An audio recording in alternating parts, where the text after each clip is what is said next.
Good evening my dear students, कैसे हैं आप सब? उम्मीद करता हूँ बहुत अच्छे होंगे। तो लास्ट क्लास में हम लोग जो है वो पढ़ रहे थे, ग्लूकोज का स्ट्रक्चर बताए थे। मैं आपको बताया था, जहां पर मैं आपको open chain structure, cyclic structure, alpha D glucose, beta D glucose, DL configuration और स्मॉल डी स्मॉल एल भी आपको बताया था।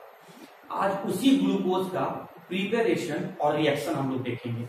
तो देखिए, स्टार्टिंग में मैंने आपको क्या बताया था कि हाइड्रोलाइसिस के बेसिस पर कार्बोहाइड्रेट तीन टाइप का होता है, 3 टाइप्स का होता है। दैट इज मोनोसैकेराइड, ऑलिगोसैकेराइड और पॉलीसैकेराइड। और आप बहुत अच्छे से जानते हैं कि मोनोसैकेराइड का ही एक एग्जांपल है ग्लूकोज। मोनोसैकेराइड में एल्डोहेक्सोजेटाइड था और उसी एल्डोहेक्सोज में एग्जांपल हम लोग का ग्लूकोज आया था। तो इसका मतलब ग्लूकोज तो एक मोनोसैकेराइड हो गया और हमको बनाना है ग्लूकोज, मतलब हमको बनाना है मोनोसैकेराइड। और आप ये बात भी आप जानते हैं कि मोनोसैकेराइड से छोटा कोई और कार्बोहाइड्रेट नहीं होता है। तो अगर हम लोग को मोनोसैकेराइड ग्लूकोज बनाना है तो इस मोनोसैकेराइड ग्लूकोज को बनाने के लिए या तो हमको हेल्प लेना होगा ऑलिगोसैकेराइड का, क्योंकि और पॉलीसैकेराइड का, क्योंकि भाई इससे छोटा तो कोई और हो ही नहीं, है ही नहीं। अगर कोई छोटा और होता तो उस छोटे वाले को जोड़कर हम लोग ये बड़ा वाला मोनोसैकेराइड ग्लूकोज बना लेते, लेकिन इससे तो कोई छोटा है नहीं। तब फिर क्या करेंगे हम लोग? तो इस केस में अगर मोनोसैकेराइड ग्लूकोज को हम लोग को बनाना है तो या तो हम लोग ऑलिगोसैकेराइड से बनाएंगे या तो हम लोग पॉलीसैकेराइड से बनाएंगे। और ये दोनों ऑलिगोसैकेराइड और पॉलीसैकेराइड इस मोनोसैकेराइड से बड़ा है। तो इस बड़े वाले से इस छोटे वाले को बनाने के लिए हमको इस बड़े वाले को डिसोसिएट करना होगा। डिसोसिएट मतलब तोड़ना होगा। तो तोड़ने के लिए हम लोग क्या यूज करेंगे? हम लोग सॉल्वेंट यूज करेंगे। और यूनिवर्सल सॉल्वेंट और बेस्ट सॉल्वेंट क्या होता है? तो वाटर होता है। तो इसका मतलब अगर हम लोग इस कार्बोहाइड्रेट, ऑलिगोसैकेराइड कार्बोहाइड्रेट का हाइड्रोलाइसिस करें, मतलब वाटर के प्रेजेंस में वाटर के साथ इसको डिसोसिएट करें, तो हमको मोनोसैकेराइड ग्लूकोज मिल सकता है। उसी तरीके से अगर हम लोग ये पॉलीसैकेराइड का हाइड्रोलाइसिस करें, मतलब वाटर के साथ डिसोसिएट करें, तो छोटा वाला दैट इज इससे स्मॉलर वाला मोनोसैकेराइड ग्लूकोज हम लोग को मिल सकता है। तो यही मैंने आपको यहाँ पर लिख के दिखाया है कि हम लोग आज ग्लूकोज को बनाने जा रहे हैं, प्रिपेयर करने जा रहे हैं। तो एक रिएक्शन जो मैं आपको यहाँ पर दिखाया हूँ, सुक्रोज, ये एक ऑलिगोसैकेराइड है, और एक जो मैं यहाँ पर लिया हूँ स्टार्च, ये पॉलीसैकेराइड है। तो इस ऑलिगोसैकेराइड सुक्रोज से और पॉलीसैकेराइड स्टार्च से मैं ग्लूकोज मॉलिक्यूल का फॉर्मेशन करने वाला हूँ। तो जैसा कि स्टूडेंट आप लोग जानते हैं कि सुक्रोज का फॉर्मूला होता है C12H22O11। ये सुक्रोज का फॉर्मूला है, ये सुक्रोज का फॉर्मूला है। और हम लोग क्या करने वाले हैं? इस सुक्रोज को, इस बड़े मॉलिक्यूल को डिसोसिएट करेंगे छोटा मॉलिक्यूल ग्लूकोज को पाने के लिए। तो डिसोसिएट करने के लिए हम लोग क्या लिए? सॉल्वेंट लिए। सॉल्वेंट के रूप में क्या लिए? वाटर लिए। और रिएक्शन को फास्ट करने के लिए हम लोग यहाँ पर या तो कैटलिस्ट एसिडिक मीडियम ले सकते हैं या फिर हम एंजाइम को यूज कर सकते हैं। और मैंने यहाँ पर जो एंजाइम यूज किया है सुक्रोज को डिसोसिएट, हाइड्रोलाइसिस करने के लिए या डिसोसिएट करने के लिए इन द प्रेजेंस ऑफ वाटर, वो एंजाइम है आपका इन्वर्टेज। अब देखो ध्यान से क्या होगा, वाटर के प्रेजेंस में ये सुक्रोज मॉलिक्यूल, ये ऑलिगोसैकेराइड डिसोसिएट होने वाला है। अब देखो यहाँ पर कार्बन का नंबर कितना दिख रहा है? 12। तो ये 2 पार्ट में डिसोसिएट होने वाला है। क्यों? क्योंकि आपको मैंने पहले बताया था कि ऑलिगोसैकेराइड जो है वो 2 से लेकर 10 मोनोसैकेराइड के मिलने से बनता है। तो यहाँ पर कार्बन का नंबर कितना है? 12। वो 2 पार्ट में डिसोसिएट होगा। तो 2 पार्ट में डिसोसिएट होगा तो यहाँ पर क्या बनेगा? C6। पहले मैंने लिखा C6। अब देखो यहाँ पर हाइड्रोजन 22 है और यहाँ पर 2 है, तो टोटल हो गया हाइड्रोजन यहाँ पर आपका 24। 24 का हाफ कर दो आप, तो कितना हो गया? 12 हो गया। अब यहाँ पर देखो ऑक्सीजन 11 है और यहाँ पर एक ऑक्सीजन का एटम है, टोटल कितना हो गया? ऑक्सीजन का एटम 12 हो गया। 2 पार्ट में डिस्ट्रीब्यूट कर दो तो एक पार्ट में आ जाएगा, फिर यहाँ पर ऑक्सीजन 6 और दूसरा पार्ट आपका उस तरीके से बन जाएगा। टोटल देखो, हम लोग मिलाकर देखो, टोटल कार्बन कितना दिख रहा है? 12। 2 पार्ट में करो तो C6 यहाँ भी आ जाएगा और C6 यहाँ भी आ जाएगा। टोटल हाइड्रोजन कितना दिख रहा है? 22 + 2 कितना हो गया? 24। 2 पार्ट में डिसोसिएट कर दो, यहाँ भी H12 और यहाँ भी H12। टोटल ऑक्सीजन कितना दिख रहा है? 12। O11 और 1 12। 2 पार्ट में डिसोसिएट कर दो, O6 और O6।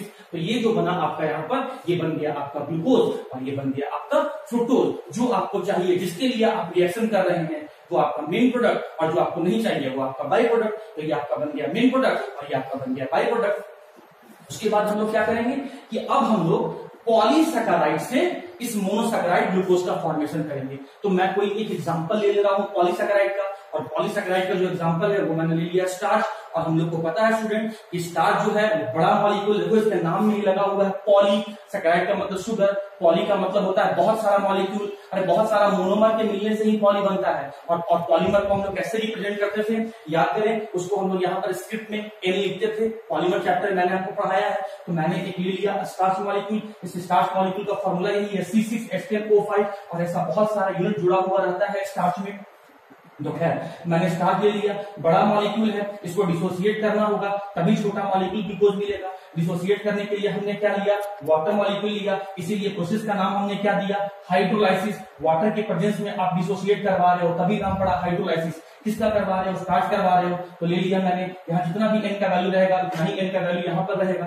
अब मैं क्या कर रहा हूँ, वही जो आपको पहले बताया था, टोटल कार्बन देखो C6, तो यहाँ बन गया C6, टोटल हाइड्रोजन देखो H10 और यहाँ पर 2 12 हो गया, तो यहाँ पर लिखा मैंने H12, और टोटल ऑक्सीजन देखो O5 और 1 यहाँ पर, तो ये हो गया O6। इस तरीके से ग्लूकोज मॉलिक्यूल का फॉर्मेशन हो गया। तो अगर आपको ग्लूकोज बनाना है, अगर आपको मोनोसैकेराइड बनाना है, तो उसके लिए आपको चाहिए ऑलिगोसैकेराइड, आपको चाहिए पॉलीसैकेराइड।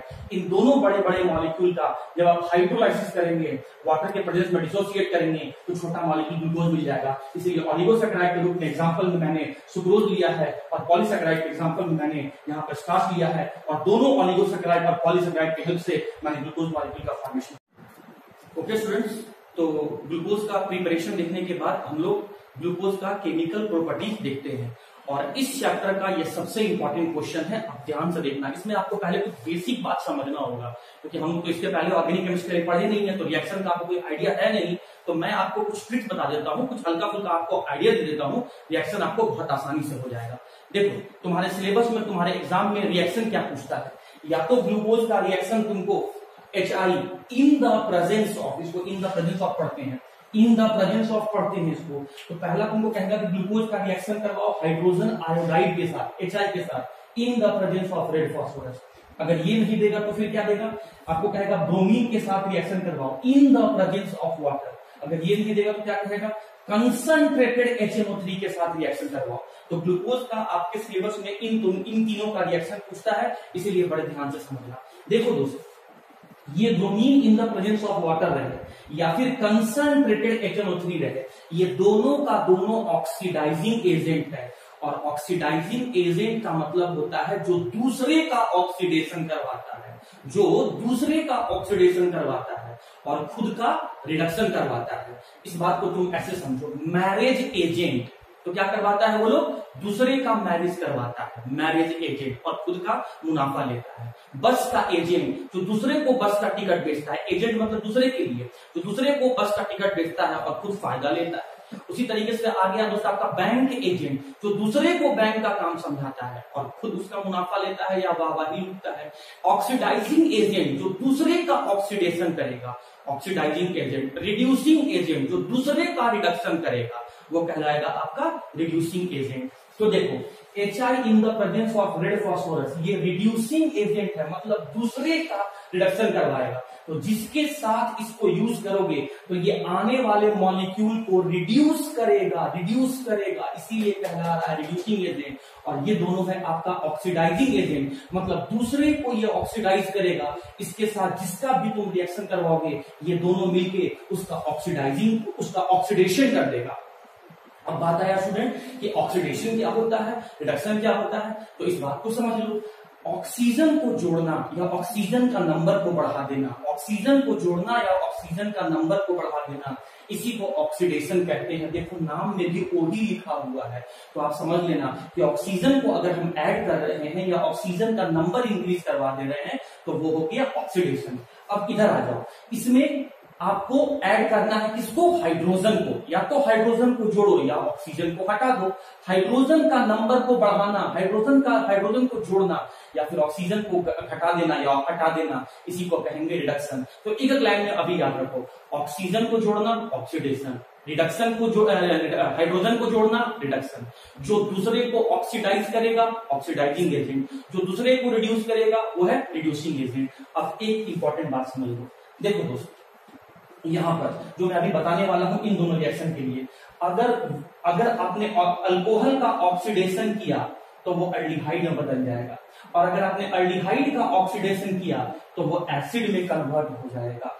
अगर वीक ऑक्सीडाइजिंग एजेंट रहा तो वो सिर्फ एल्डिहाइड को एसिड में कन्वर्ट करेगा, लेकिन अगर स्ट्रॉन्ग एसिड अगर स्ट्रॉन्ग ऑक्सीडाइजिंग एजेंट रहा तो वो अल्कोहल को भी एसिड में कन्वर्ट करेगा, साथ ही साथ एल्डिहाइड को भी एसिड में कन्वर्ट करेगा। ध्यान से सुनो, देखो मैं यहाँ पर क्या बोल रहा हूँ, ऑक्सीडेशन का एक ट्रिक दे रहा हूं आपको। अल्कोहल का ऑक्सीडेशन करोगे तो एल्डिहाइड बनेगा, एल्डिहाइड का ऑक्सीडेशन करोगे तो एसिड बनेगा। अगर वीक ऑक्सीडाइजिंग एजेंट रहेगा तो एल्डिहाइड को सिर्फ एसिड में बदलेगा और कोई चेंज नहीं करेगा, लेकिन स्ट्रॉन्ग ऑक्सीडाइजिंग एजेंट रहेगा तो अल्कोहल और एल्डिहाइड दोनों को एसिड में बदल देगा। स्ट्रॉन्ग ऑक्सीडाइजिंग एजेंट और वीक ऑक्सीडाइजिंग एजेंट आपको याद रखना पड़ेगा। Bromine in the presence of water weak oxidising agent है, लिख लेना अपने कॉपी में। और concentrate HNO3 strong oxidising agent है। अगर हमने सिर्फ इसको यूज किया तो ये आपका जो bromine in the presence of water है ये सिर्फ एल्डिहाइड को एसिड में बदलेगा, लेकिन अगर हमने कंसंट्रेट HNO3 यूज किया तो ये अल्कोहल और एल्डिहाइड दोनों को एसिड में बदल देगा। तो ये बात हम लोग समझ गए। और इसका काम क्या है, ये है इसका काम है रिडक्शन करवाना, ये रिड्यूसिंग एजेंट है, मतलब ये हाइड्रोजन को जोड़ता है। अगर एक बॉन्ड तोड़ोगे तो एक हाइड्रोजन जोड़ना, अगर दो बॉन्ड को तोड़ोगे तो दो हाइड्रोजन को जोड़ना। मैं यहां से स्टार्ट करने वाला हूं, इससे स्टार्ट करने वाला हूं, फिर हम वापस इस पर आएंगे। ओके स्टूडेंट्स, तो जब वीक ऑक्सीडाइजिंग एजेंट हम लोगों ने देख लिया तो अब हम लोग स्ट्रॉन्ग ऑक्सीडाइजिंग एजेंट के साथ इसका रिएक्शन देख लेते हैं। वो स्ट्रॉन्ग ऑक्सीडाइजिंग एजेंट हमने क्या ले लिया, concentrated HNO3, concentrated nitric acid. तो पूरे ऑर्गेनिक केमिस्ट्री में कहीं भी कंसंट्रेटेड नाइट्रिक एसिड अगर रहेगा तो समझ जाना कि ये एक ऑक्सीडाइजिंग एजेंट है, मतलब ये सामने वाले को ऑक्सीडाइज करेगा, मतलब सामने वाले में जाके ऑक्सीजन को ऐड करेगा। तो अब उसका ट्रिक, मैं अभी ट्रिक क्यों बता रहा हूँ क्योंकि भाई मैंने आपको अल्कोहल एल्डिहाइड चैप्टर पढ़ाया नहीं है, तो कुछ शॉर्ट ट्रिक मैं बता देता हूँ जिससे आपका अभी क्वेश्चन बन जाएगा और इजीली आपको समझ में आ जाएगा। देखो भैया, ऑक्सीडेशन का क्या ट्रिक है। अगर वीक ऑक्सीडाइजिंग एजेंट है तो वो एल्डिहाइड को सिर्फ एसिड में बदलेगा, और अगर स्ट्रॉन्ग ऑक्सीडाइजिंग एजेंट है तो वो अल्कोहल और एल्डिहाइड दोनों को एसिड में बदलेगा। अब अल्कोहल तो भैया 1 डिग्री भी होता है, 2 डिग्री भी होता है, 3 डिग्री भी होता है। तो 2 डिग्री अल्कोहल और 3 डिग्री अल्कोहल को ऑक्सीडेशन करवाने के लिए हम लोग स्ट्रॉन्गेस्ट ऑक्सीडाइजिंग एजेंट लेते हैं। तो ये जो आपका नाइट्रिक एसिड है ये अल्कोहल में सिर्फ 1 डिग्री अल्कोहल ही ऑक्सीडाइज कर पाता है, 2 डिग्री अल्कोहल और 3 डिग्री अल्कोहल को ऑक्सीडाइज नहीं कर पाता है। रेस्ट पोर्शन हम लोग चलेंगे स्टूडेंट अल्कोहल चैप्टर में तो मैं वहां आपको बताऊंगा। और भी ऑक्सीडाइजिंग एजेंट हैं जैसे KMnO4 in the presence of acidic medium और K2Cr2O7 इसको कहते हैं potassium dichromate in the presence of oxidising agent. तो ये दोनों जब आएगा तो ये 1 डिग्री अल्कोहल के साथ साथ 2 डिग्री अल्कोहल का भी ऑक्सीडेशन करता है।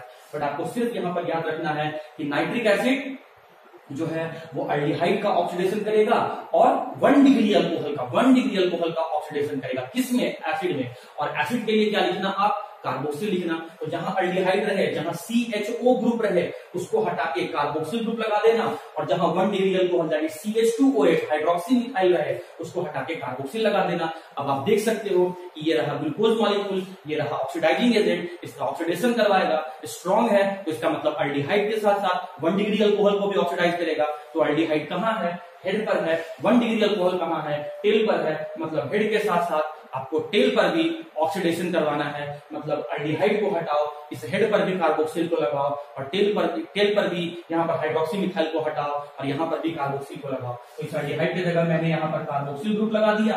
बीच वाला 2nd, 3rd, 4th, 5th carbon तक एज इट इज जैसा था मैंने वैसे का वैसे ही रहने दिया। 2nd वाले कार्बन को लिख दिया।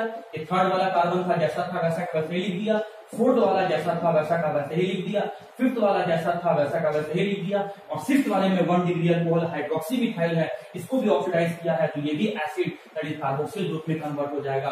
तो ये कैसा है? ओपन चेन वाला, 2 कार्बोक्सिल ग्रुप रखने वाला है। तो ओपन चेन के लिए क्या कहेंगे? एलिफेटिक। और 2 कार्बोक्सिल ग्रुप रखना है तो क्या बोलेंगे? Di carboxylic acid. तो कंसंट्रेटेड HNO3 के प्रेजेंस में ग्लूकोज मॉलिक्यूल का ऑक्सीडेशन होता है और एलिफेटिक डाई कार्बोक्सिलिक एसिड का फॉर्मेशन होता है जिसका नाम है स्टूडेंट आपका सैकैरिक एसिड।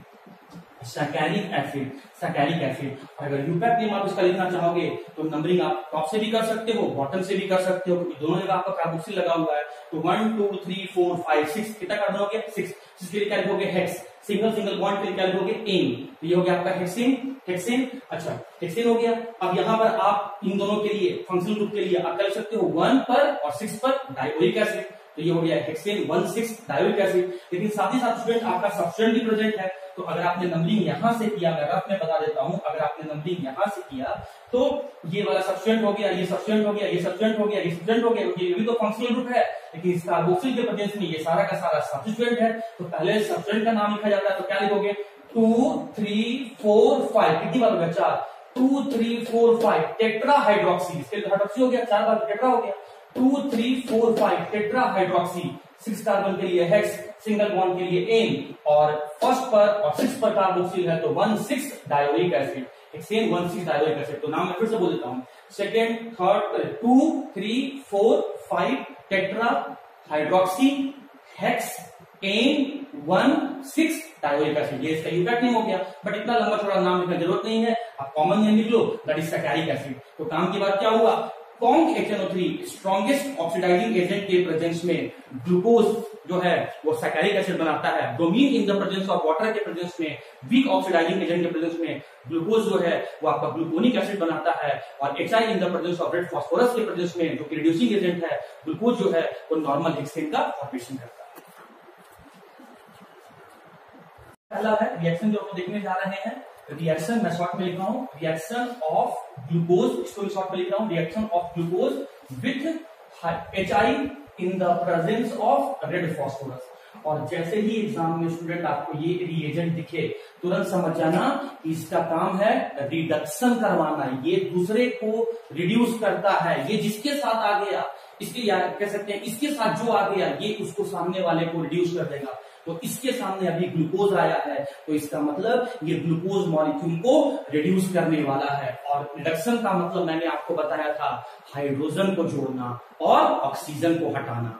तो आप हाइड्रोजन को जोड़ने के लिए तैयार हो और साथ ही साथ ऑक्सीजन को भी हटाते जाना है। तो आपको यहाँ पर इस मॉलिक्यूल में ऑक्सीजन दिख रहा है, ऑक्सीजन को हटाते जाओ, हाइड्रोजन को जोड़ते जाओ, ऑक्सीजन को हटाते जाओ, हाइड्रोजन को जोड़ते जाओ।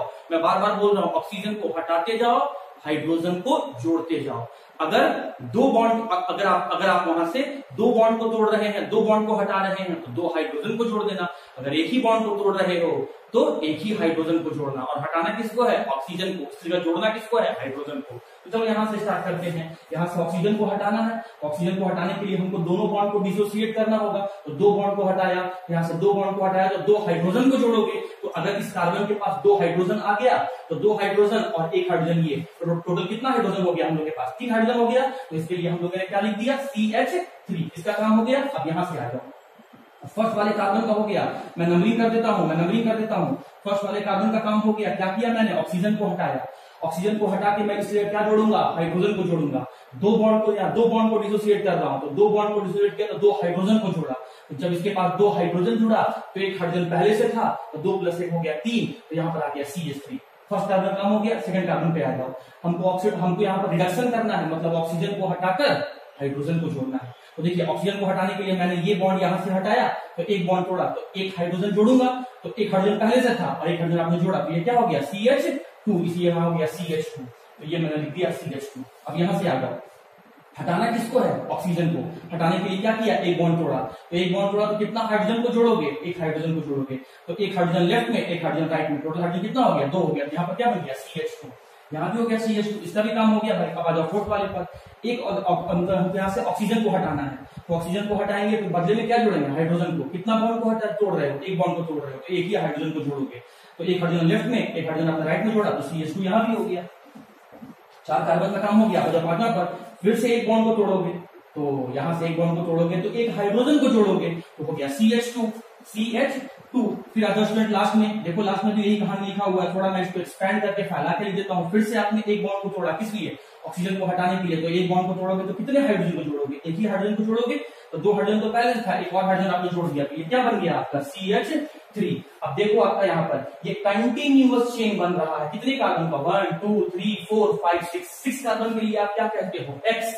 और सिंगल सिंगल बॉन्ड के लिए आप क्या कहते हो, एन। तो ये क्या बना, हेक्सेन। और ये चेन जो कार्बन का बना हुआ है ये कंटिन्यूअस चेन है विदाउट एनी ब्रांच। और याद करो मैंने आपको कॉमन नेम में सिखाया था कि जब कभी भी आपको कार्बन का चेन कंटिन्यूअस मिले, स्ट्रेट के लिए मैं नहीं बोल रहा हूँ, जिग्जैग बनता है। अब मैंने बताया था एग्जांपल में आपको, मैं क्या बोल रहा हूँ, कंटिन्यूअस कार्बन का चेन बनेगा तो उसके लिए जो प्रीफिक्स हम लोग यूज करते हैं वो है नॉर्मल। और नॉर्मल को हम लोग इंडिकेट करते हैं स्मॉल एन से, और इसके बीच में आपको हाइफन देना है। तो इसका मतलब क्या हुआ, जब कभी भी ग्लूकोज मॉलिक्यूल का HI के साथ इन the presence of red phosphorus के साथ रिएक्शन करवाएंगे तो ये जो रिएजेंट है ग्लूकोज मॉलिक्यूल का रिडक्शन करवा देगा और ग्लूकोज मॉलिक्यूल को रिड्यूस करके नॉर्मल हेक्सेन में कन्वर्ट कर देगा, जहां पर हम ऑक्सीजन को हटाते जाएंगे और हाइड्रोजन को जोड़ते जाएंगे। ऑक्सीजन को हटाने के लिए अगर हमको 2 बॉन्ड को तोड़ना पड़ेगा तो 2 हाइड्रोजन को जोड़ेंगे। ऑक्सीजन को हटाने के लिए अगर हमको 1 बॉन्ड को तोड़ना पड़ेगा तो उसकी जगह पर हम 1 हाइड्रोजन को ऐड करेंगे। और इस तरीके से हम लोग नॉर्मल हेक्सेन का फॉर्मेशन देखेंगे। ओके स्टूडेंट्स, तो हम लोग अब सेकंड रिएक्शन देखने जा रहे हैं। इस बार हम लोग को ग्लूकोज का रिएक्शन किससे करवाना है, bromine in the presence of water, इसके साथ। या इसको हम पढ़ सकते हैं एक्वस ब्रोमीन। एक्वस ब्रोमीन भी इसको हम लोग कहते हैं। एक्वस का मतलब ये है कि वहां पर वाटर प्रेजेंट है, तो एक्वस ब्रोमीन पढ़ लो या bromine in the presence of water पढ़ लो। तो ये रिएक्शन छोड़ो, तुम तो बताओ इसका काम क्या है। इसका काम है ये सर, ये है ऑक्सीडाइजिंग एजेंट, मतलब ये दूसरे को ऑक्सीडाइज करता है, मतलब ये दूसरे में ऑक्सीजन को ऐड कर देता है। और ट्रिक तुम्हारा ये मैंने यहाँ लिख दिया है। क्यों, अरे क्यों बता रहा हूँ, स्टूडेंट मैं आपको अभी ऑर्गेनिक पढ़ाया नहीं हूँ, तो रिएक्शन को समझाने के लिए मैं कुछ हल्का सा आपको इसका ट्रिक दे रहा हूँ। भाई सुन लो मेरी बात को, अगर वीक ऑक्सीडाइजिंग एजेंट रहेगा तो वो सिर्फ अल्डिहाइड को एसिड में कन्वर्ट करेगा, लेकिन अगर स्ट्रॉन्ग ऑक्सीडाइजिंग एजेंट रहेगा तो अल्कोहल और अल्डिहाइड दोनों को एसिड में कन्वर्ट करेगा। तो ये किस तरह का ऑक्सीडाइजिंग एजेंट है, ये वीक ऑक्सीडाइजिंग एजेंट है। कॉपी पे लिख लेना इस बात को, ये वीक ऑक्सीडाइजिंग एजेंट है, मतलब ये सिर्फ और सिर्फ अल्डिहाइड को एसिड में कन्वर्ट करेगा। और अल्डिहाइड के लिए तुम क्या लिखते हो, मॉलिक्यूलर फार्मूला CHO, और एसिड के लिए तुम क्या लिखते हो, COOH। तो ढूंढो कि पहले इसका काम पहचानो। वीक ऑक्सीडाइजिंग एजेंट है, मतलब इसको ऑक्सीडाइज करेगा, ग्लूकोज मॉलिक्यूल को ऑक्सीडाइज करेगा, और ऑक्सीडाइज करेगा तो ये वीक ऑक्सीडाइजिंग एजेंट होने के कारण से सिर्फ और सिर्फ अल्डिहाइड को एसिड में कन्वर्ट करेगा। तो ढूंढो यहाँ पर एसिड कहां पर, अल्डिहाइड कहां पर है, तो आपको हेड में ही दिख जाएगा अल्डिहाइड है। तो अल्डिहाइड को हटाओ और उसके जगह पर एसिड कार्बोक्सिल ग्रुप को जोड़ दो। तो ये मैंने जोड़ दिया COOH, और जो जैसा था वैसा बाकी का वैसे लिख दो। तो देखो यहाँ पर ये देखो, second carbon, third carbon, fourth carbon, fifth carbon, CHOH लिखा हुआ है, तो आप इसको CHOH ऐसे ही एज लिख दो। थर्ड कार्बन पर आपको पता होता है स्टूडेंट कि लेफ्ट साइड में OH होता है और राइट साइड में H होता है, तो इसमें बस आपको ऐसे का ऐसे ही रहने दो, कुछ नहीं चेंज करना है बाकी में, बस सिर्फ अल्डिहाइड को, आपको सिर्फ और सिर्फ अल्डिहाइड को कार्बोक्सिल ग्रुप एसिड में कन्वर्ट कर देना है, जो मैंने यहाँ पर कर दिया। तो ये इसका नाम क्या था, इस मॉलिक्यूल का नाम क्या था, ग्लूकोज। और ग्लूकोज जो है वो आपका एसिड में कन्वर्ट हो गया, तो इसका नाम हो गया आपका ग्लूकोनिक एसिड। और कैसे मैं कह रहा हूं कि ऑक्सीडेशन हो गया, तो देखो अल्डिहाइड में कितना ऑक्सीजन है 1, और देखो इस एसिड में, इस कार्बोक्सिल ग्रुप में कितना ऑक्सीजन है 2, तो ऑक्सीजन का नंबर बढ़ गया। इसमें मैंने ऑक्सीजन को जोड़ दिया, और इसीलिए मैं कह रहा हूं कि ग्लूकोज का ऑक्सीडेशन हुआ है, क्योंकि एडिशन ऑफ ऑक्सीजन को ही हम ऑक्सीडेशन कहते हैं, और ये ऑक्सीडेशन करवा रहा है, इसीलिए ऑक्सीडाइजिंग एजेंट है। ये वीक ऑक्सीडाइजिंग एजेंट है, इसीलिए सिर्फ और सिर्फ अल्डिहाइड का ही ऑक्सीडेशन किया है और किसी भी अल्कोहल का ऑक्सीडेशन नहीं किया है। तो क्या याद रखना है कि जब कभी ग्लूकोज को हम weak oxidising agent bromine in the presence of water के साथ रिएक्ट करवाएंगे या एक्वस ब्रोमीन के साथ रिएक्ट करवाएंगे, तो वो ग्लूकोज मॉलिक्यूल ऑक्सीडाइज हो जाएगा और ग्लूकोनिक एसिड में कन्वर्ट हो जाएगा। तो स्टार्ट करने जा रहे हैं ग्लाइकोसाइडिक लिंकेज, जहां पर ग्लाइको का मतलब होता है शुगर, साइडिक का मतलब होता है सेम और डिफरेंट टाइप। फिर से रिपीट कर रहा हूं, ग्लाइको का मतलब शुगर, साइडिक का मतलब सेम और डिफरेंट टाइप, और लिंकेज का मतलब कंबाइन करना। जब शुगर मॉलिक्यूल सेम और डिफरेंट टाइप के कंबाइन करके, फिर से रिपीट कर रहा हूं, जब 2 या 2 से ज्यादा छोटे छोटे शुगर मॉलिक्यूल, मैं सिर्फ इतना के लिए, मैं सिर्फ ग्लाइको के लिए डेफिनेशन बोल रहा हूं, 2 या 2 से ज्यादा छोटे छोटे शुगर मॉलिक्यूल आपस में कंबाइन करते हैं, सेम या डिफरेंट टाइप का आपस में कंबाइन करते हैं, और कंबाइन करके जब एक बड़े शुगर मॉलिक्यूल का फॉर्मेशन करते हैं, तो जुड़ने वाला बॉन्ड, जिस बॉन्ड से वो जुड़ते हैं, वो बॉन्ड ही कहलाता है ग्लाइकोसाइडिक लिंकेज। ये रफ में मैंने बताया। अच्छा, इसके बारे में तो आपने क्लास 11 में भी पढ़ा होगा कि मोनोवैलेंट, डाईवैलेंट। तो डाईवैलेंट ऑक्सीजन को हम लोग ईथर लिंकेज कहते हैं, डाईवैलेंट ऑक्सीजन को हम लोग ईथर लिंकेज कहते हैं, और ये ईथर लिंकेज जो है ये आपका एक तरह का कोवैलेंट बॉन्ड है। तो सुनो ध्यान से, अब डेफिनेशन क्या है, दो या दो से ज्यादा मोनोसैकेराइड जब आपस में ईथर लिंकेज के साथ कंबाइन करके, जो कि एक तरह का कोवैलेंट बॉन्ड है, क्या बोला मैंने, दो सेम या डिफरेंट तरीके का, दो या दो से ज्यादा सेम और डिफरेंट तरह का मोनोसैकेराइड, दो या दो से ज्यादा मोनोसैकेराइड, लेकिन कैसा, सेम तरह का भी और डिफरेंट तरह का भी, जब आपस में ईथर लिंकेज जो कि एक तरह का कोवैलेंट बॉन्ड है, इससे कंबाइन करके जब एक बड़े शुगर मॉलिक्यूल ऑलिगोसैकेराइड और पॉलीसैकेराइड का फॉर्मेशन करते हैं along with the by product water, तो ये जो बॉन्ड बनता है, जो दो शुगर मॉलिक्यूल को जुड़ा, इसी शुगर मॉलिक्यूल के बीच में बनने वाले बॉन्ड को हम लोग ग्लाइकोसाइडिक लिंकेज कहते हैं। देखो ये मैंने लिया साइक्लिक स्ट्रक्चर ऑफ ग्लूकोज और ये मैं लिया हूं student cyclic structure of fructose. तो क्या हुआ, ये दो छोटे छोटे शुगर मॉलिक्यूल हैं, दोनों का नाम अलग अलग है, इसका मतलब ये डिफरेंट टाइप के हैं। अब देखो क्या हुआ स्टूडेंट कि ग्लूकोज में जो फर्स्ट कार्बन पर हाइड्रोक्सी था, और इसका नंबरिंग यहां से करेंगे, ये साइक्लिक स्ट्रक्चर ऑफ फ्रुक्टोज का। तो देखो ग्लूकोज में जो फर्स्ट कार्बन पर हाइड्रोक्सी है और फ्रुक्टोज में जो सेकंड कार्बन पर हाइड्रोक्सी है, ये दोनों आपस में रिएक्ट करते हैं और यहां से water molecule as the by product निकल जाता है। तो OH यहां से निकल गया, तो यहां से आपका by product formation water molecule का हो गया, और जो यहाँ ऑक्सीजन बचा, इसी ऑक्सीजन ब्रिज की मदद से, ऑक्सीजन लिंकेज की मदद से, इस ऑक्सीजन लिंकेज की मदद से ग्लूकोज और फ्रुक्टोज मिलके एक बड़ा शुगर मॉलिक्यूल सुक्रोज का फॉर्मेशन करवा दिए।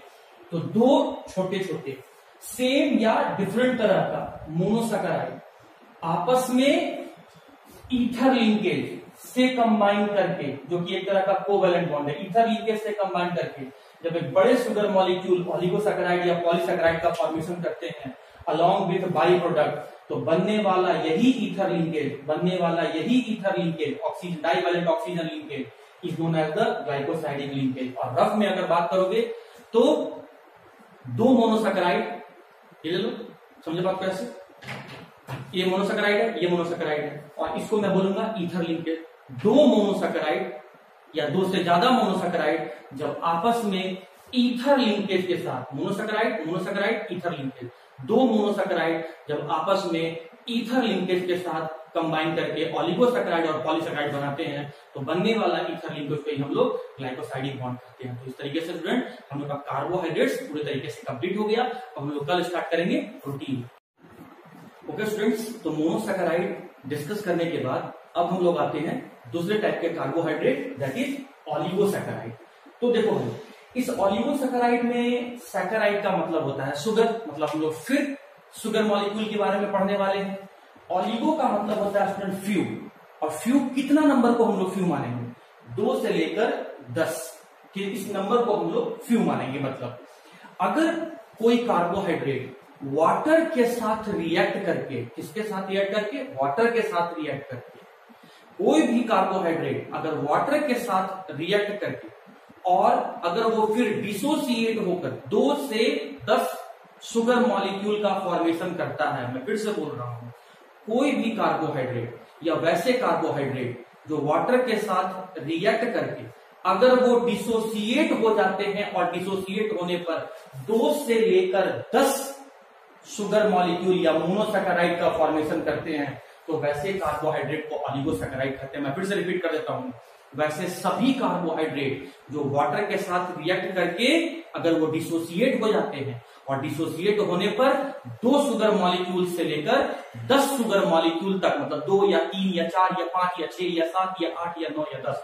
2 शुगर मॉलिक्यूल से लेकर अगर 10 शुगर मॉलिक्यूल तक या 2 मोनोसैकेराइड से लेकर 10 मोनोसैकेराइड का फॉर्मेशन करते हैं, तो वैसे कार्बोहाइड्रेट को हम नाम देते हैं ऑलिगोसैकेराइड। लेकिन कंडीशन है, डिसोसिएट किससे करना है, वाटर के साथ करना है डिसोसिएट, मतलब हमको हाइड्रोलाइसिस करना है। तो आइए स्टूडेंट, मैंने यहाँ पर कुछ आपको एग्जाम्पल लिखा है, कुछ सुक्रोज मॉलिक्यूल, कुछ कार्बोहाइड्रेट मॉलिक्यूल लिखा है, और हमको देखना है कि क्या ये कार्बोहाइड्रेट मॉलिक्यूल्स ऑलिगोसैकेराइड है कि नहीं। तो मैंने पहले लिया सुक्रोज, इसको वाटर, पहले इसको पढ़ेंगे कैसे, देख लीजिए, water in the presence of acidic medium, acid catalyst की तरह काम करता है, वाटर सॉल्वेंट की तरह काम करता है और ये शुगर मॉलिक्यूल को डिसोसिएट करने का काम करता है। तो जब मैंने शुगर को वाटर के साथ हाइड्रोलाइसिस किया, वाटर के साथ रिएक्ट करवाया या वाटर के प्रेजेंस में जब मैंने सुक्रोज का डिसोसिएशन करवाया, सीधा सीधा कहो ना यार कि जब मैंने सुक्रोज का हाइड्रोलाइसिस करवाया तो कितने मोनोसैकेराइड मिले, कितने शुगर मॉलिक्यूल मिले, 2 शुगर मॉलिक्यूल मिले।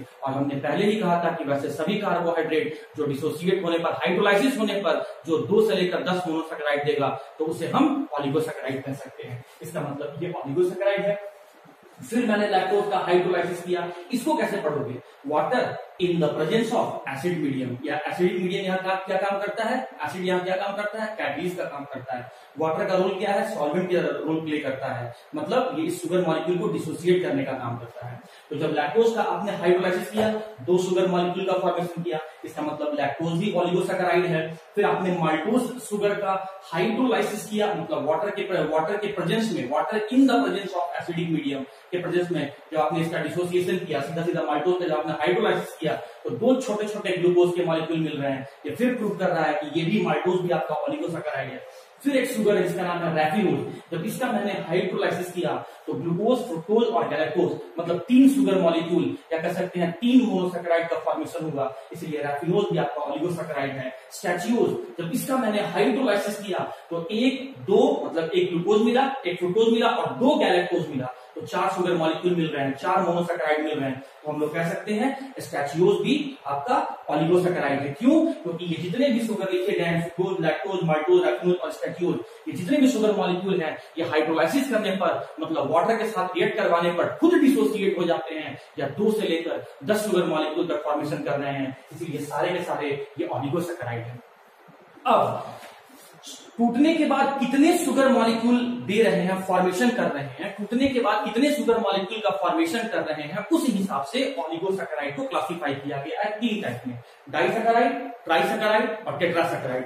अगर कोई ऑलिगोसैकेराइड हाइड्रोलाइसिस के बाद, वाटर के साथ रिएक्ट करने के बाद, वाटर के प्रेजेंस में डिसोसिएट होने के बाद 2 शुगर मॉलिक्यूल का फॉर्मेशन कर रहे हैं, सैकेराइड मतलब शुगर, डाई मतलब 2, कोई भी ऑलिगोसैकेराइड अगर डिसोसिएट होकर 2 शुगर मॉलिक्यूल का फॉर्मेशन कर रहे हैं तो ऐसे ऑलिगोसैकेराइड को डाइसैकेराइड कहते हैं। कोई भी ऑलिगोसैकेराइड अगर डिसोसिएट होकर हाइड्रोलाइसिस करवाने पर 3 शुगर मॉलिक्यूल दे रहे हैं तो ऐसे ऑलिगोसैकेराइड को ट्राइसैकेराइड, क्योंकि ट्राई का मतलब ही होता है 3 और सैकेराइड का मतलब होता है शुगर। और अगर कोई भी ऑलिगोसैकेराइड डिसोसिएट होकर, मतलब हाइड्रोलाइसिस करवाने पर अगर वो 4 शुगर मॉलिक्यूल दे रहे हैं, 4 मोनोसैकेराइड दे रहे हैं तो उसे टेट्रासैकेराइड कहेंगे। Tetra means 4 and saccharide means sugar. तो देखिए आपको बताना है इसमें से कौन सा शुगर डाइसैकेराइड है, कौन सा शुगर ट्राइसैकेराइड है और कौन सा शुगर टेट्रासैकेराइड है। तो सुक्रोज को आपने हाइड्रोलाइसिस करवाया, डिसोसिएट किया वाटर सॉल्वेंट के प्रेजेंस में, तो कितना शुगर मॉलिक्यूल मिल रहा है? 1 ग्लूकोज और 1 फ्रुक्टोज, 2 ही शुगर मॉलिक्यूल मिल रहा है। तो हम कह सकते हैं कि सुक्रोज जो है वो आपका एक डाइसैकेराइड है। लैक्टोज का जब आपने हाइड्रोलाइसिस करवाया इन the presence of acidic medium या एसिडिक कैटलिस्ट, तो कितना शुगर मॉलिक्यूल मिल रहा है? 2, 1 ग्लूकोज और 1 गैलेक्टोज, तो 2 ही शुगर मॉलिक्यूल मिल रहा है। तो ये भी क्या हो गया आपका? ये भी आपका लैक्टोज भी आपका डाइसैकेराइड हो गया। माल्टोज का जब आपने हाइड्रोलाइसिस करवाया तो कितना शुगर मॉलिक्यूल मिल रहा है? ग्लूकोज और ग्लूकोज 2 शुगर मॉलिक्यूल मिल रहा है। तो इसका मतलब माल्टोज भी आपका जो हुआ, स्टूडेंट जो माल्टोज भी आपका हुआ, ये भी आपका डाइसैकेराइड भी हुआ। रैफिनोज को देखो, टूटने के बाद ग्लूकोज, फ्रुक्टोज और गैलेक्टोज दे रहा है, 3 शुगर मॉलिक्यूल दे रहा है, इसलिए हम लोग कह सकते हैं कि जो रैफिनोज होगा वो ट्राइसैकेराइड होगा।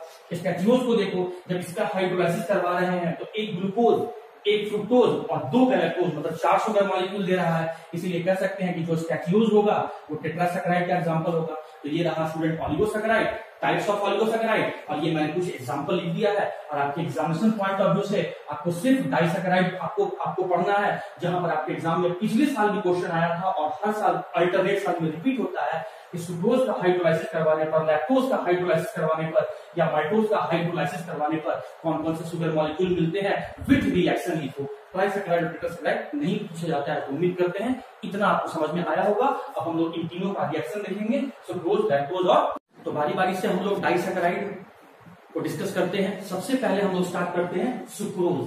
देखो सुक्रोज का मॉलिक्यूलर फॉर्मूला क्या होता है? C12H22O11। सुक्रोज का दूसरा नाम क्या होता है? Cane sugar. क्यों कहते हैं केन शुगर? क्योंकि ये शुगर केन, गन्ना में, ईख में पाया जाता है, इसीलिए कहते हैं केन शुगर। टेबल शुगर कहते हैं। क्यों कहते हैं टेबल शुगर? क्योंकि डाइनिंग टेबल पे, मेरे और आपके घर में डाइनिंग टेबल पर यही शुगर रखा हुआ रहता है, इसीलिए कहा गया है टेबल शुगर।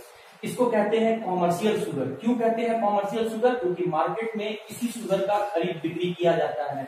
इसी शुगर को खरीदने के लिए हम मार्केट में जाते हैं और दुकानदार, शॉपकीपर हमें यही सुक्रोज, यही शुगर मॉलिक्यूल को हमें बेचता है। तो खरीद बिक्री करने के लिए कॉमर्शियल पॉइंट ऑफ व्यू से ये शुगर का यूज होता है, इसीलिए कहते हैं कॉमर्शियल शुगर। और ये बहुत इंपॉर्टेंट पॉइंट है, इनवर्ट शुगर। इसका क्या मतलब होता है? देखो, सुक्रोज जो होता है वो डेक्स्ट्रो रोटेटरी होता है, मतलब प्लेन पोलराइज लाइट को क्लॉकवाइज डायरेक्शन में मूव करवाने वाला होता है, लेकिन हाइड्रोलाइसिस करने पर ये लिम्फो रोटेटरी हो जाता है। मैंने क्या बोला? सुक्रोज होता कैसा है? डेक्स्ट्रो रोटेटरी, लेकिन आपका हाइड्रोलाइसिस करने पर, मतलब वाटर के साथ रिएक्ट करने पर, ये लीवो रोटेटरी हो जाता है, और मतलब उसका नेचर उल्टा हो जाता है। डेक्स्ट्रो से लीवो, डी से एल, पॉजिटिव से नेगेटिव, नेचर उल्टा हो जाता है, इसीलिए इनवर्ट शुगर कहते हैं। और सबसे इंपॉर्टेंट पॉइंट ये है स्टूडेंट, आपको याद रखना है, नॉन रिड्यूसिंग शुगर। ये मैं आज ही बताऊंगा, लास्ट में एक्सप्लेन करूंगा। ये होता है नॉन रिड्यूसिंग शुगर। ऊपर का सब बात भूल जाओगे, लेकिन इस बात को बिल्कुल मत भूलना, sucrose is the non reducing sugar. मैं आगे बताऊंगा आज ही। उसके बाद डेक्स्ट्रो रोटेटरी होता है नेचर वाइज।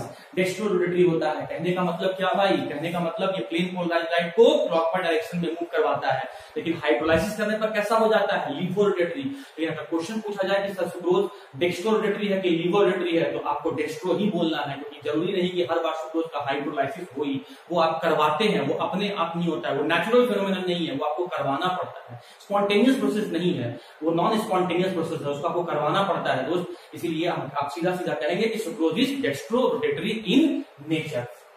और अब आ जाओ हाइड्रोलाइसिस ऑफ सुक्रोज। यहां पर तुम्हारे एग्जाम से क्वेश्चन क्या आता है?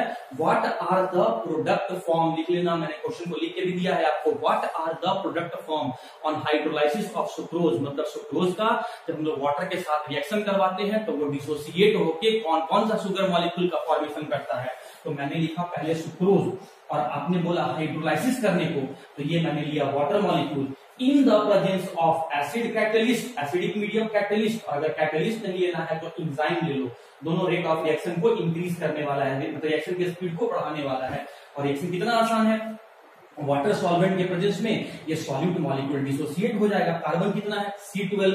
और आप जानते हैं कि ये डाइसैकेराइड है, मैंने अभी अभी बताया था, आप जानते हैं कि डाइसैकेराइड है, तो ये दो शुगर मॉलिक्यूल में डिसोसिएट होगा। तो 12 को 2 से डिवाइड कर दो तो कार्बन कितना हो गया? C6 हो गया। आपका हाइड्रोजन कितना है? 22, तो यहाँ दिख रहा है, और फिर 2 यहाँ 24 हो गया। दो भाग में बांटना है, क्यों? डाइसैकेराइड है, तो यहाँ 12 हो गया और वहां भी 12 हो गया।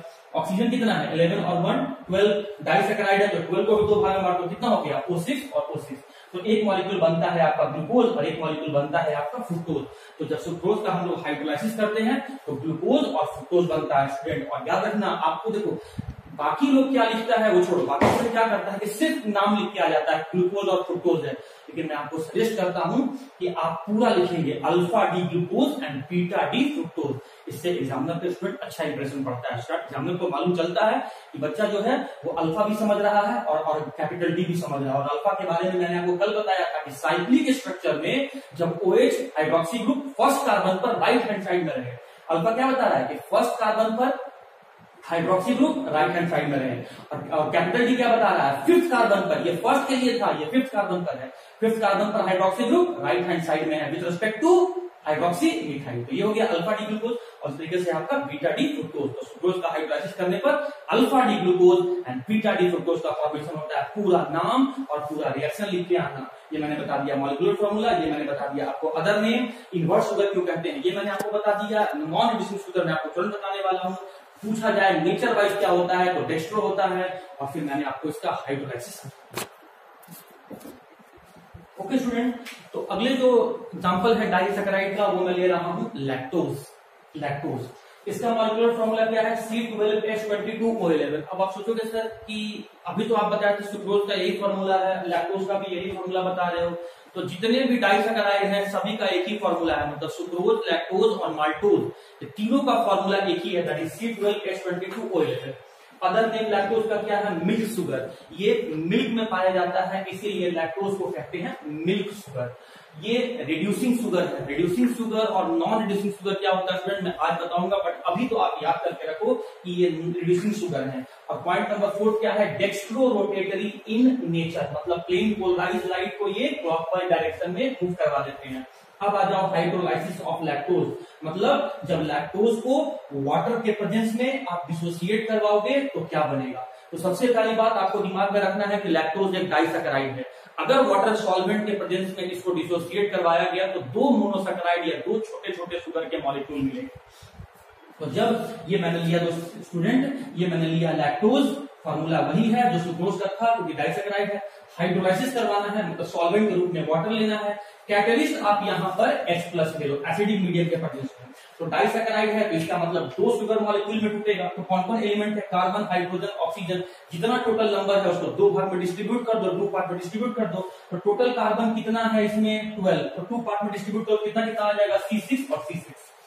टोटल हाइड्रोजन कितना है? 22 यहाँ पर है और 2 वाटर मॉलिक्यूल में है। तो हाइड्रोजन कितना हो गया? 24। 2 पार्ट में डिस्ट्रीब्यूट कर दो, 2 भाग में बांट दो, तो H12 और H12 हो गया। ऑक्सीजन कितना है? 12 है, तो 2 पार्ट में डिस्ट्रीब्यूट कर दो तो O6 और O6। तो इसका मतलब जब लैक्टोज को डिसोसिएट किए तो क्या क्या मिला? बीटा डी ग्लूकोज और बीटा डी गैलेक्टोज। अब आप कहोगे स्टूडेंट कि सर दोनों का फॉर्मूला तो सेम है, फिर नाम क्यों अलग अलग है? अरे फॉर्मूला जरूर सेम है, लेकिन ये दोनों का दोनों ईपीमर्स है। मैंने कल वाले लेक्चर में बताया था आपको ईपीमर्स क्या होता है। और जहां तक ग्लूकोज और गैलेक्टोज का बात है तो फोर्थ कार्बन पर टोटल 6 कार्बन होते हैं ग्लूकोज में और गैलेक्टोज में। तो फोर्थ कार्बन पर ग्लूकोज में हाइड्रोजन लेफ्ट हैंड साइड में और हाइड्रोक्सी राइट हैंड साइड में, लेकिन गैलेक्टोज में फोर्थ कार्बन पर हाइड्रोक्सी लेफ्ट हैंड साइड में होता है और हाइड्रोजन राइट हैंड साइड में होता है।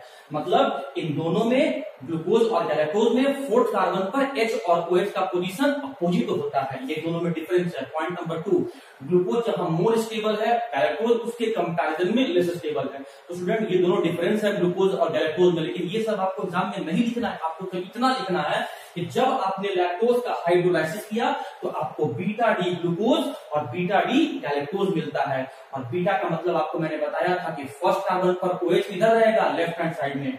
कैपिटल डी का मतलब आपको बताया था कि फिफ्थ कार्बन पर OH किधर रहेगा? राइट हैंड साइड में। तो ये फर्स्ट कार्बन पर OH को बता रहा है इसीलिए बीटा, ये फिफ्थ कार्बन पर OH को बता रहा है इसीलिए कैपिटल डी।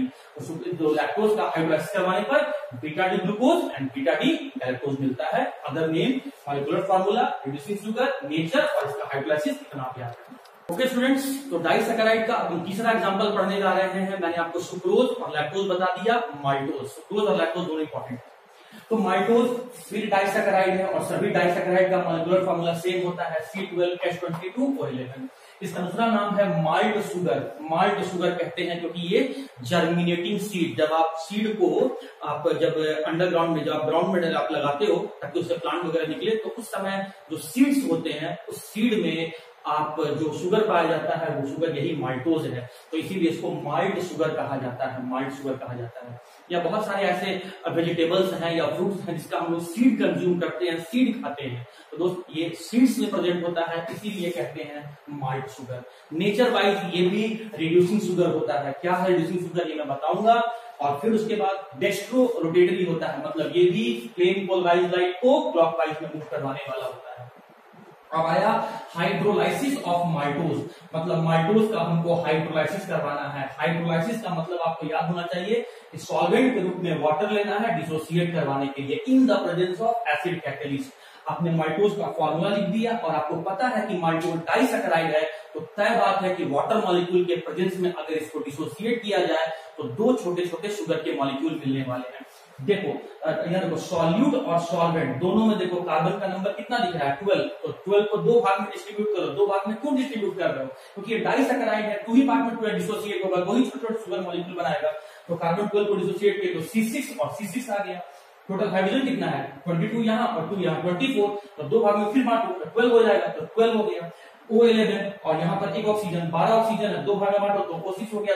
एक भाग में O6, दूसरा भाग में O6, तो हमको 2 मॉलिक्यूल मिला C6H12O6 का। मतलब दोनों का दोनों मॉलिक्यूल जो यहाँ मिलता है वो है अल्फा डी ग्लूकोज। तो कहने का मतलब क्या हुआ स्टूडेंट? कि जब माल्टोज का हम लोगों ने हाइड्रोलाइसिस करवाया इन the presence of acidic catalyst, तो अल्फा डी ग्लूकोज मिलता है, 2 molecule of alpha D glucose मिलता है, जहां पर अल्फा ये बता रहा है कि पहला कार्बन पर हाइड्रोक्सी राइट हैंड साइड में है, और कैपिटल डी ये बता रहा है कि fifth carbon, second last carbon या पेनल्टीमेट कार्बन पर hydroxy group right hand side में है। 3 इंपॉर्टेंट पॉइंट मैं यहां से बता देता हूं।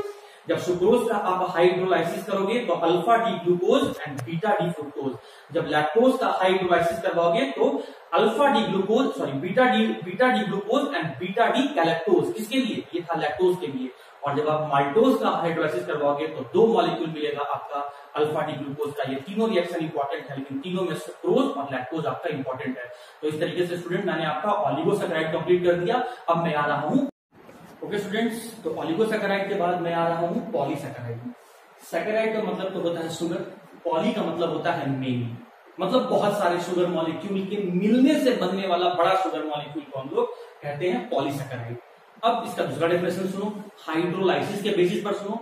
वैसे कार्बोहाइड्रेट जो वाटर से रिएक्ट कर अगर ये डिसोसिएट हो जाते हैं, वैसे कार्बोहाइड्रेट जो वाटर से रिएक्ट करके अगर वो डिसोसिएट होने पर 10 से ज्यादा शुगर मॉलिक्यूल या मोनोसैकेराइड का फॉर्मेशन करते हैं, तो वैसे कार्बोहाइड्रेट को क्या कहा गया है? पॉलीसैकेराइड। वैसा कार्बोहाइड्रेट जिसका हाइड्रोलाइसिस नहीं किया जा सके, मोनोसैकेराइड। वैसा कार्बोहाइड्रेट जिसका हाइड्रोलाइसिस करने पर 2 से लेकर 10 तक शुगर मॉलिक्यूल मिलता है, ऑलिगोसैकेराइड। और वैसा कार्बोहाइड्रेट जिसको हाइड्रोलाइसिस करने पर 10 से ज्यादा मोनोसैकेराइड या शुगर मॉलिक्यूल का फॉर्मेशन होता है, उसको कहते हैं पॉलीसैकेराइड। इसके बारे में कुछ इंपॉर्टेंट पॉइंट देख लो। ये होते हैं अमॉर्फस इन शेप। अमॉर्फस का मतलब क्या होता है? जिसका एक डेफिनिट जियोमेट्री नहीं होता है, डेफिनिट शेप, निश्चित आकार, निश्चित आकृति जिसका नहीं होता है, इसे अमॉर्फस कहते हैं। तो इसका कोई डेफिनिट शेप नहीं होता है, अमॉर्फस होता है। ये नॉन रिड्यूसिंग शुगर है, मैं बताऊंगा अभी ये क्या है। ये टेस्टलेस होते हैं, ये वाटर में इनसॉल्युबल होते हैं। अब आ जाओ स्टूडेंट, पॉलीसैकेराइड 2 टाइप का होता है, होमो पॉलीसैकेराइड और आपका दूसरा है हीट्रो पॉलीसैकेराइड। होमो का मतलब क्या होता है? सेम। जब ऐसे पॉलीसैकेराइड जो एक ही तरह के शुगर मॉलिक्यूल के मिलने से बने हुए हैं, ऐसे पॉलीसैकेराइड जो सेम एक ही तरह के शुगर मॉलिक्यूल के मिलने से बने हुए हैं, होमो पॉलीसैकेराइड। और हीट्रो का मतलब क्या होता है? डिफरेंट, मतलब ऐसे पॉलीसैकेराइड जो डिफरेंट शुगर मॉलिक्यूल के मिलने से बने हैं, उसे हम कहते हैं हीट्रो पॉलीसैकेराइड। होमो पॉलीसैकेराइड का एग्जांपल क्या है? स्टार्च, सेल्यूलोज और ग्लाइकोजेन। ये स्टार्च जो है ये 250 ग्लूकोज मॉलिक्यूल के मिलने से बनता है, तो 250 ग्लूकोज जो है सबका सब सेम है, इसीलिए स्टार्च को कहा गया है होमो पॉलीसैकेराइड। सेल्यूलोज के बाद जहां तक बात आया, ये 6000 से लेकर 10,000 ग्लूकोज मॉलिक्यूल के मिलने से बनता है। ये एक ही तरह का यूनिट से, एक ही तरह का शुगर मॉलिक्यूल के मिलने से बनता है, इसीलिए ये भी होमो पॉलीसैकेराइड है। एग्जैक्टली ग्लाइकोजेन भी होता है स्टूडेंट, ये सारे के सारे एक ही तरह के शुगर मॉलिक्यूल के मिलने से बनते हैं, इसलिए होमो पॉलीसैकेराइड है। लेकिन हेपारिन, हाइलुरोनिक एसिड और पेक्टिन अलग अलग टाइप के शुगर मॉलिक्यूल के मिलने से बनते हैं, इसीलिए ये हीट्रो पॉलीसैकेराइड कहते हैं। इतना डिटेल आपको जानने का जरूरत नहीं है, एग्जाम्पल तक याद कर लो, बहुत ही इतना, और होमो पॉलीसैकेराइड का एग्जाम्पल याद कर लो। अब स्टार्च वाला क्वेश्चन आपसे पूछा जाता है। स्टार्च 2 टाइप के होते हैं, एक अमाइलोज और दूसरा अमाइलोपेक्टिन। तो दोनों में क्या डिफरेंस है उसको मैं अभी आपको समझा देता हूं। ओके स्टूडेंट, स्टार्च के 2 कंपोनेंट होते हैं, मतलब 2 कंपोनेंट जब आपस में कंबाइन करता है तब जाके स्टार्च मिलता है। तो स्टार्च के 2 कंपोनेंट कैसे हैं? जैसे पेरेंट्स के 2 कंपोनेंट होते हैं, क्या? एक सन और एक डॉटर। 24 आवर के 2 कंपोनेंट होते हैं, डे एंड नाइट। एक पॉइंट के 2 कंपोनेंट होते हैं, हेड एंड टेल। स्टार्च के 2 कंपोनेंट होते हैं, एक होता है अमाइलोज और एक होता है अमाइलोपेक्टिन। ये भी क्वेश्चन आपके एग्जाम में पूछा हुआ है कि दोनों में डिफरेंस क्या है। तो देखो, किसी भी स्टार्च में अमाइलोज का सिर्फ 20% पार्ट होता है और किसी भी स्टार्च में 80% पार्ट अमाइलोपेक्टिन का होता है। पॉइंट नंबर 2, अमाइलोज भी स्टार्च है, अमाइलोपेक्टिन भी स्टार्च ही है। तो अमाइलोज जो होता है वो लीनियर चेन पॉलीमर होता है अल्फा डी ग्लूकोज का। लीनियर चेन मैंने आपको बताया था पॉलीमर चैप्टर में। तो अल्फा डी ग्लूकोज का लीनियर चेन पॉलीमर होता है अमाइलोज, और अल्फा डी ग्लूकोज का ब्रांच चेन पॉलीमर होता है अमाइलोपेक्टिन। और लास्ट पॉइंट, ये अमाइलोज जो होता है वो वाटर सॉल्युबल होता है, और दूसरी तरफ अमाइलोपेक्टिन जो होता है वो वाटर इनसॉल्युबल होता है। तो इस तरह से स्टूडेंट मैंने आपका पॉलीसैकेराइड भी आपको खत्म करवा दिया। अब मैं आऊंगा reducing and non reducing sugar.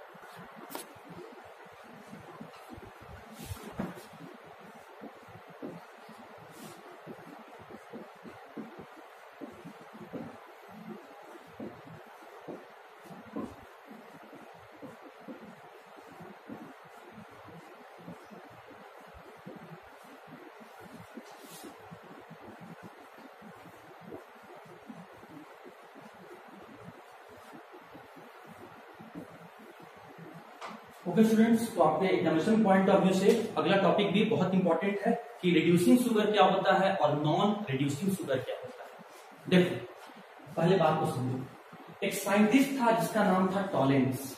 इस कंपाउंड के बारे में मैं आपको अल्डिहाइड चैप्टर में डिटेल से पढ़ाऊंगा, अभी जो कह रहा हूं ध्यान से सुनो। एक साइंटिस्ट था, उसका नाम था टॉलेंस।